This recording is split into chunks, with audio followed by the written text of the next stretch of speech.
And that is a true change. It's a true change as against what we've seen in recent months. Not on the European side, but on the part of the members of the G7 and all of those who are called upon to support Ukraine. So yes, I am firmly convinced that this Evian summit très profond de l'approche, is a deep une change in volonté des approach, États-Unis d'Amérique de a travailler wish, a avec will on the part of the les United Européens States to en work soutien de with l'Ukraine, Europeans to une support volonté Ukraine, commune a shared will d'avancer sur to ce go dossier. forward Et ce qui a été on this acté matter. en termes de soutien And militaire in terms sur of military les support systèmes de défense, for defense systems sur les capacités de longue portée, sur and le licensing, long-range c'est capacities, absolument clé. that's Sur votre question fact of sur key la importance. confiance, Now, your j'ai question on toujours eu trust, confiance pour ma part dans le I've président always trusted Trump, President Trump. parce que je lui ai toujours dit les choses I've quand nous avons always des said désaccords, things to des him ajustements. when we've had disagreements. We Mais have said quand we il s'est disagree. engagé vis-à-vis de nous, But il when a he has toujours fait made ce sur quoi il commitments s'est to engagé. us, he's Et always là, done aujourd'hui, what he les said he would États-Unis do. d'Amérique And today, the se sont United engagés. States of America have made a Ça, c'est commitment. That's very important. Il y a eu des articles qui ont pu dire que les Articles droits de said douane pouvaient réapparaître, ou des that propos tariffs un peu might n'importe quels. reappear. Moi, je sais une chose, on a I eu une discussion can only tell bilatérale you one thing. I had a au bilateral début discussion de ce sommet. at the beginning of this summit. Cette discussion a été And the discussion extrêmement claire et respectueuse entre was nous. very clear and Et respectful cette between discussion nous a us. permis d'acter And that discussion allowed us qu'il y to avait un note travail conjoint à mener that there was work for both of us sur to do together l'ensemble des relations tarifaires pour continuer on d'améliorer la all tariff-related relations qu'est-ce so que ça as veut to dire? improve the Les situation. Européens So viennent what de does that mean? finaliser leur Europe accord has just sur le texte qui avait finalized été its négocié il y a un an. agreement on the text Élément that de was stabilité. negotiated a year ago. That's S'il y a an des points element qui of continuent à stability. poser problème de If there part et are d'autre, points that travail continue to conjoint. give rise to Mais en difficulty aucun on one cas side entre or the other, we will partenaires, work il ne together. doit s'imposer But in des no tarifs, case, between s'imposer partners, de l'instabilité. should we see tariffs Donc, je crois imposed pouvoir and vous dire que instability oui, imposed. So I think I can ce say that G7 a yes, permis une chose this de manière G7 très simple et très has claire, allowed us in a very c'est simple de and clear discuter way très précisément sur to les have a points very qui pouvaient être des points specific d'incompréhension discussion of et de points that développer might have ensemble des been mécanismes de misunderstandings and to develop cooperation mechanisms together, which is entirely positive. Bonjour Monsieur le Président. Noémie Good Guissard du afternoon, Wall Street Journal. Mr. La President. France et les autres pays du G7 France ont-ils and other demandé au président G7 Trump countries, de permettre did they l'accès ask au dernier modèle President dit anthropique? L'Europe, Trump to allow access to the selon last vous, a-t-elle model of besoin de Entropic? ces Do you modèles think les that plus Europe avancés? needs those most Et si je advanced peux revenir models? rapidement sur And l'Ukraine, if I can come back to vous avez dit au Ukraine président ukrainien quickly, hier matin, si on a you bien said the entendu, que les President discussions avec le président américain avaient été President difficiles yesterday lundi that soir. they'd had Pourquoi? difficult Et est-ce que discussions vous pouvez with the nous en American dire un peu President on plus sur ce Monday qui s'est evening. passé? Why was that so? And can you tell us a bit more about that? Well, yes, I can tell you. We had discussions that allowed us to resynchronize our reading of the situation. We were very frank with one another. I think it was very useful and fruitful because we endorsed something in the G7 that was a true step forward. And I'm very happy with the exchanges we had, the exchanges we also had with President Zelensky. And you know that there may have been doubts and disagreements. And for over a year now, we've had a situation where this was really the case. When we met a year ago, the last G7, the position was very different. And we have made things change. How was that?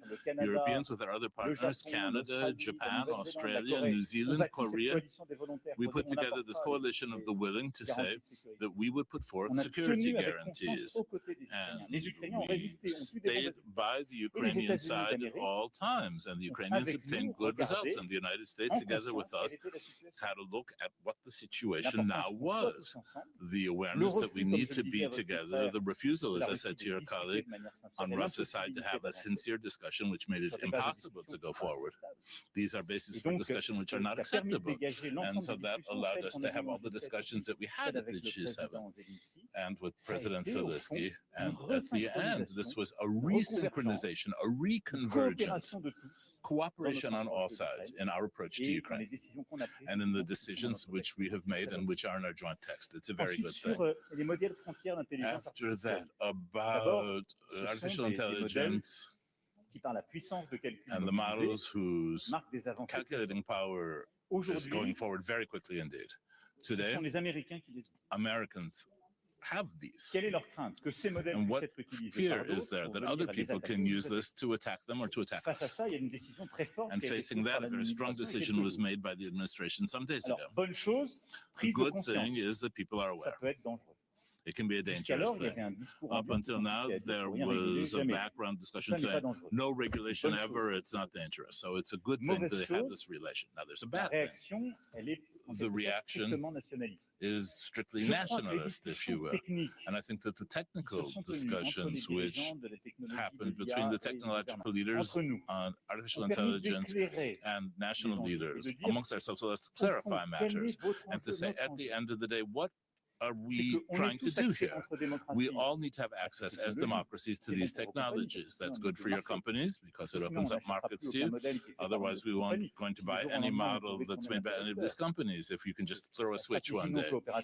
The non-cooperative strategy means that that will kill the business model of anyone who's active in artificial intelligence in the United States if it can be forbidden to the rest of the world. You won't have the same capital, the same value, the same abilities. It's not good for you. And then it's also very bad for us. Because what you want is for authoritarian regimes or third parties not have access to that. So yes, let's all act together and move forward together. And the answer to that, which is a discussion which we've begun, we have a real opening here. We're going to cooperate. Our competent bodies also need to work on this so that at the level of cybersecurity and safety, we really have fluid relations. I'm very confident this will happen in coming days. And then I think between members of the G7 and some key countries, we need a much more open policy, including in the private sector. And here again, I'm very confident this will happen in coming weeks. What are we doing in parallel? Well, we're going to accelerate investment and mobilization of calculation capacities for our own models. You know, there are very few countries in the world besides the United States and China which can have competition on these models. And France has the chance to be able to do this with Mistral. It's the only company in Europe, one of the 2 or 3 besides the United States and China that can do this. So we should be able to go much faster to help them to mobilize finance, to have increased calculation capacity so as to be able to catch up on the time we've lost as quickly as possible in the 6 to 12 months to come.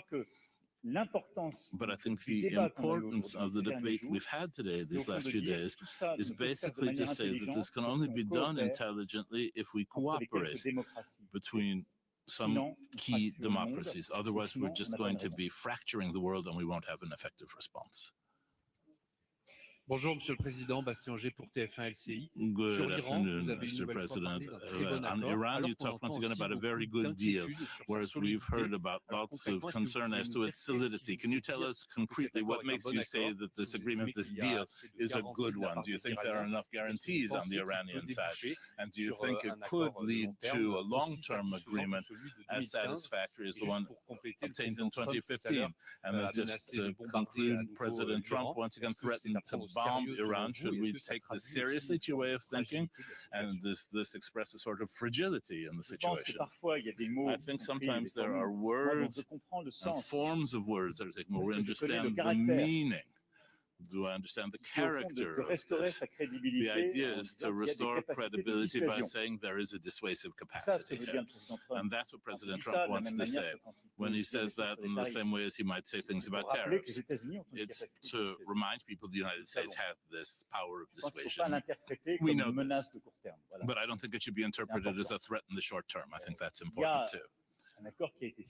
An agreement was signed, and there were a lot of people who said it shouldn't be signed. I think that this agreement is a good thing. Why is that? Why do we support it? And why was it supported by all G7 countries? Because does it solve everything right away? No, it doesn't. But continuing the combat would mean what?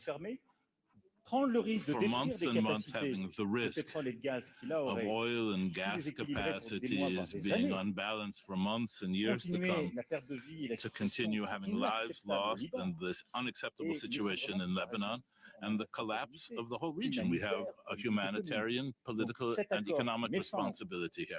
And so this agreement, which ends conflict everywhere in the Straits of Hormuz and Lebanon, is a good thing. I support it. I think it's necessary. And it's important that it be supported by the G7 as well. This is a wise decision. The second thing, I think that everyone needs to follow this agreement. First of all, Iran, who has made a commitment in the first 60 days also to open the straits without any tolls being paid, and of course to have a ceasefire. And then all stakeholders as well need not to start fighting again in Lebanon. That's also of vital importance. Iran, Hezbollah, and behind them Israel. I'm just saying that combat should not begin again on any side. We should have peace. And the key here is to finalize a good agreement on nuclear, ballistic, and regional risks. And this is precisely what work is going to concentrate on in weeks to come, with an important role being played by the IEA, an important role being played by some countries that are guarantors for international sanctions, and France will play its role here. And I think this is really the best possible situation we can have today. Does this solve every problem? It does not. Are there risks? Yes, as there are in any situation, but it's important for us to keep up pressure to support this, because that's what will allow us the most surely possible to have peace and a return to the path of prosperity. Bonjour, Monsieur le Président, Dalal Maouad Al Arabi TV. Je reprends un peu la question de mon confrère sur l'accord avec l'Iran. Pour être plus précise, avez-vous eu des garanties de la part du président américain sur l'élimination du stock d'uranium enrichhed? Quelles sont ces garanties? Parce que Donald Trump affirme qu'il n'y a pas d'urgence sur ce sujet. Et puis sur le Liban, l'Iran menace de se retirer de l'accord si Israël ne respecte pas le cessez-le-feu ou se retire. So here again the question, what guarantees have the United States given you to this end? Sur l'uranium enrichi. So, ce sera évidemment un des sujets clés de l'accord sur le nucléaire. This will obviously be one of the key aspects of the nuclear agreement that will have to be finalized. We know the ways and means here, either of these things being destroyed on site or transferred via IEA. There are several different technical possibilities, but the question will be on the basis of problems to be resolved. And this will happen at the end of those 60 days and the process that will ensue. I think what President Trump is saying is that today, ceasefire and the opening of the straits and ceasefire in the Lebanon are the most important. And the 2 months to come are the months during which this issue is going to be solved. It can't be left open, obviously. Same with surveillance and oversight of activities of potential enrichment in the future. Surveillance of all the sites concerned, and of putting the exhaustive work being done by the IEA back in order, if you will. On Lebanon, we're familiar with the situation, and we know exactly what needs to be done, but it's very complicated, and that's just going to happen overnight. If there are strikes on the territory, if Hezbollah launches activities on Lebanon's territory or from Lebanese territory against Israel, there will be a reaction. So we need an appeal for calm on all sides to stop strikes that touch civilian populations, to have a ceasefire. Then the key will be support to President Aoun, Prime Minister Salam, and his government, and to the Lebanese armed forces, to try to allow them to do what they have committed themselves to with great courage and constancy, a monopoly on arms for the Lebanese armed forces and a restoring of their authority on all of Lebanese territory. So bombing has to stop so that progressively the whole territory is controlled by Lebanese armed forces, and the calm returns, and then progressively to have a mechanism through which we can progress as we did 2 years ago, and to see Lebanese armed forces progressively regaining control of the whole territory and the international community having the sovereignty of Lebanon respected. So in the short term, we are aware of who the protagonists are, and here we're calling on their responsibility. Iran obviously has a preeminent responsibility. They need to ensure that neither they themselves directly nor Hezbollah worsen the situation. And there's also a responsibility to respect the ceasefire because it concerns them as well, and that was the subject of many discussions with President Trump and Prime Minister Netanyahu. President Trump was very clear about this with our full support.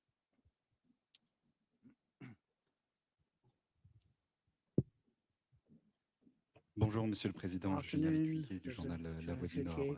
Certains Français s'interrogent sur la manière dont vous déroulez le tapis rouge à Donald Trump. Vous l'avez rappelé vous-même, vous le citez 3 fois dans cette déclaration commune pour le féliciter pour un accord dont les contours sont plus qu'incertains et le risque est qu'il nous ramène à une situation bien pire qu'avant la guerre. Il y a ce dîner à Versailles que vous justifiez par l'anniversaire des 250 ans de l'indépendance, sans que certains, là aussi en France, ne puissent s'empêcher d'y lire une nouvelle entreprise de séduction. Monsieur le Président, n'en faites-vous pas trop à l'égard d'un président qui peut changer d'avis dans l'heure, voire menacer la France de rétorsion économique? Monsieur le Président, est-ce que c'est l'idée que vous faites d'un rapport de force? Merci pour votre question. Vous savez, si je n'avais pas tenu de manière constante les positions qui ont été les miennes durant les derniers mois, vous pourriez avoir un doute sur les rapports de force. Mais quand il s'est agi de la sécurité du Danemark, de la question du Groenland, quand il s'est agi de l'intégrité territoriale de l'Ukraine et de la paix et de la sécurité en Europe, quand il s'est agi de nos producteurs, je n'ai jamais été ambigu ni faible. J'ai toujours été clair dans mes expressions. Très clair. Soit à Washington, soit à Davos ou ailleurs. Mais j'ai toujours maintenu le dialogue. Parce que c'est ça la diplomatie. Si la diplomatie, ça n'est que recevoir des gens avec qui vous êtes totalement d'accord, la question que poseront vos successeurs, c'est au fond à quoi servent ces réunions. Vous savez, vous êtes d'accord avec ces gens, ça ne sert à rien de voir. Regardez tous les sujets que j'évoque depuis tout à l'heure. Si nous n'avions pas vu aujourd'hui le président Trump, son équipe, si pendant les 2 derniers jours, on n'avait pas tenu ce G7, où en serions-nous sur l'IA? Un clash constant, parce que sinon ce monde ne se parle que par tweet ou par déclaration de presse interposée. Et donc, quand on reconverge, quand on arrive à dire on est d'accord sur rien, j'étais le premier à dire quand je pensais que ce n'était pas approprié de faire des frappes unilatérales sans objectif. Il y a une paix qui est signée avec des objectifs clairs, le Liban qui est dedans, la dénucléarisation, enfin en tout cas des garanties claires sur le nucléaire. Sur l'Ukraine, on soutient l'intégrité territoriale, on soutient avec force leur rééquipement des sanctions sur la Russie, on se réengage. Quelque chose se passe. Sur l'intelligence artificielle, on reconverge. Oui, quelque chose se passe. Chacun a son style. Je ne le commande pas. Mais je pense que le rôle de la France, c'est de tenir tête et d'assumer sa voix quand il y a des désaccords, des intérêts ne sont pas pris. Mais c'est aussi d'être accueillant, de savoir honorer ses invités. Et je le fais, somme toute, du Premier ministre indien, en passant par le président indonésien, au président du Kenya, ou du Nigeria, jusqu'au président américain. Parce que je pense que la force de la France, c'est cela. Et nos grandes actions diplomatiques se sont aussi tenues par des capacités à bien accueillir le monde et les autres grands dirigeants. Ça passe par là aussi. Et n'ayons pas honte de ce que nous sommes. Versailles est un instrument diplomatique et un instrument de puissance. Et vous savez quoi? Je l'ai utilisé déjà en 2017. Il y a eu des choses qu'on a obtenues. Ça ne s'est pas aussi bien passé que ça avec le président que j'ai accueilli en juin 2017. En tout cas, je l'assume totalement. Parce qu'à chaque fois, en tenant une position de fermeté, ou en réengageant et en accueillant avec chaleur, je défends les intérêts de mon pays. willing to reconverge, I think I'm defending the interests of my country. That's what counts. When I defend the interests of our country, France, j'ai à cœur de le faire en accueillant bien les gens, en faisant en sorte qu'ils soient bienveillants avec nous, et que derrière ils prennent les bonnes décisions pour nous. Welcome and they take decisions that are good for us, because that's what France expects as me. It's like les Bleus, the French team.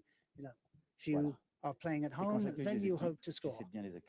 And you are always kind to the, Merci beaucoup. Une toute dernière question. The teams. Is there time for one more question? Otherwise, we'll have to close. Ce n'est pas le. Yes, I think Merci, one here. Président, Thank you Monsieur le very Président. Much, c'est avec plaisir que je suis là et je I'm pose des very pleased to questions be au nom here, aussi des autres journalistes de mon pays, le I Brésil. would Je like suis to correspondante ask a en Europe question on pour behalf Globo, of chaîne my de télévision Brazilian press colleagues. du Brésil. I represent Brazilian Votre équipe m'a dit radio and déjà TV. que vous Your voyez staff Président Lula comme un has told me that interlocuteur you see important